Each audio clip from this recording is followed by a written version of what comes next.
Hello everybody, my name is Mitchell Gaskins, and today I would like to give a brief presentation on the goals, findings, and conclusions of my capstone project, which was on the novel Adventures of Huckleberry Finn by Mark Twain.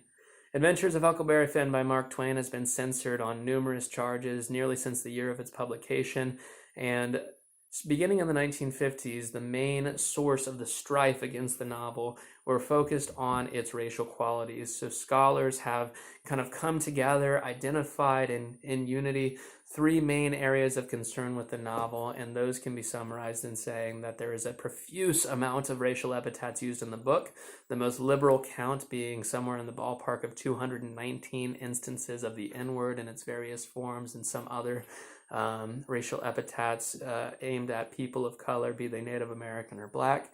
You also have, as a second area of united scholarly voices against the novel, which claim the book is racist, they say that the Black characters in the book are stereotypically portrayed. So they conform to stereotypes, and that the stereotype that they most often conform to is called the minstrel tradition. So the minstrel tradition was a way of characterizing Black people in stage productions and in literature. They usually lampoon them as lazy, buffoonish, superstitious, happy-go-lucky, and the big kicker for what was wrong with the minstrel portrayal is that it showed Black people to be irrational. It made the argument that they were irrational. And being that rationality is the thing that separates man from beast, to remove rationality from an entire people group is to suggest a subhuman status. So the minstrel portrayal goes hand in hand with the N-word, which was used popularly to denote that Black people were subhuman. So a lot of scholars see the profuse use of racial epithets, they see the conformity to stereotypes, and they're like, man, Twain must have been promoting a racist sort of ideology, some mistaken view of Black people, and this is unacceptable for modern reading. The third quality of the book that they tend to agree on and kind of look upon with disdain is called the evasion sequence. The final 12 chapters of the book house the portion of the narrative that wherein we see all the moral progress that Huck makes apparently being forsaken as he fails to stand up to Tom Sawyer in defense of Jim's humanity. It's choosing rather to conform to all the various mischief that Tom Sawyer has planned to help Jim escape from slavery.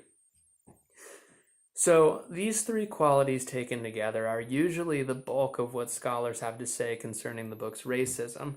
And the goal of my project was, okay, let me look at these arguments, let me faithfully articulate them, and let me try to deconstruct them based on three pieces of information. And those three pieces of information include Mark Twain's autobiographical information. So who does Mark Twain reveal himself to be, and who do other biographers say that he was based on evidence from his life and his writings? So there are so much evidence to show the shifts in Mark Twain's racial cognitions, racial conceptions throughout his life. Born in 1835 into a society that did not even question racism, to transitioning into adulthood, 1859, doubting the parlor bigotries of his youth, as Sam Fleshman put it, and ultimately to joining forces with the abolitionists, going on lecture tours, defending the humanity of Black people, fighting against slavery, ultimately to paying reparations to Black people for the ways that he believed white people in their actions in the institution of slavery had ground the humanity out of Blacks. So he felt his responsibility very keenly against racism, and therefore to suggest that this just wasn't the case, that his masterpiece, that his central novel would be a book that promoted, advocated racism and racial prejudice is just not realistic. So who Twain was, his personal identity, guides our expectations and influences our interpretations. Second, the political, legal landscape of the historical moment to which the book is set and to which it was published. So the book is set in the 1840s. It is published in the 1884. This is interesting because right between those dates lies 1865, the conclusion of the Civil War, the 13th Amendment being signed into law, the Emancipation Proclamation. All these things are happening, which are changing the institution of slavery on a federal level. That being said, when we're aware of some of the racial discourse from the politics of the day, we get cued into a lot of what Twain potentially meant about this novel. So some people look at what Tom Sawyer did in the evasion sequence and they get really perturbed because in it they see Tom Sawyer and potentially Huck Finn conforming to racial stereotypes, belittling the humanity of a black person, forcing him into a submissive role, even though he's a freed man. And Mark Twain was certainly commenting on a lot of the issues about that, but he was doing so through the political racial discourse of his day. In politics, in the pronounced stances that people were taking to fight for the kind of dignity and humanity and freedom of black people, a common phrase used to describe the period of the 1880s was freeing the free Negro.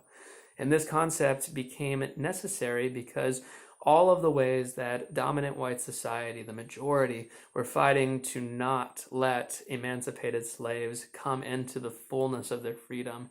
And this is where we see the establishment of black codes, we see the establishment of Jim Crow laws, we see anything and everything being done by the majority in order to keep blacks subjugated and keep them as second-class citizens.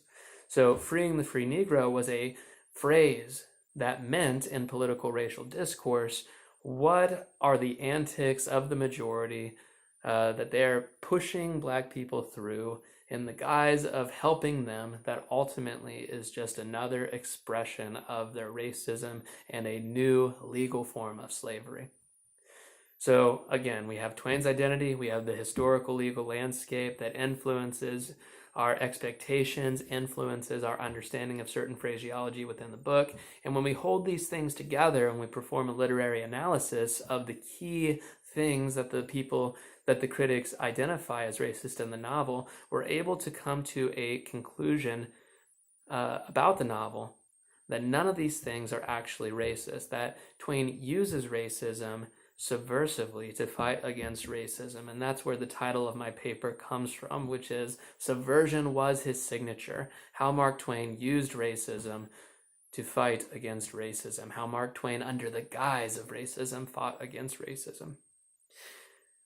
So basically, the goals of my paper: interact with the positive critical scholars on their territory, take their genuine concerns about the book's racism and deconstruct them based on Twain's identity, the historical legal context, and then a literary analysis that bears in mind these things. A literary analysis that bears in mind these things is called doing literary analysis, maintaining pre-modern assumptions, or using a pre-modern hermeneutic. So a hermeneutic is a system of interpretation, and a pre-modern one is one that honors authorial intent and historical context, that finds those things as guiding interpretive principles. So basically, what Mark Twain intended to say does matter. And to show probably the easiest way to declare what I have learned, the conclusion that I have come to, Mark Twain said of Adventures of Huckleberry Finn, Huck Finn is a book of mine wherein a sound mind and a deformed conscience come into conflict, and conscience suffers defeat.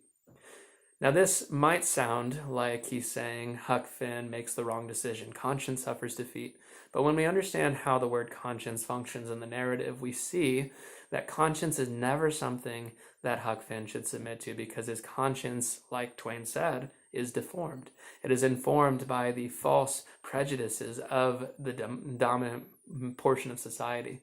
So when deformed conscience suffers defeat, when it falls subservient to a sound mind, when Huck acts not in accord with what society has always pushed him to believe was right, but rather with what he knows to be true based on his experience of the humanity of one black person, he is able to depart from civilization, go west into the territory, away from the corruption that so plagues America.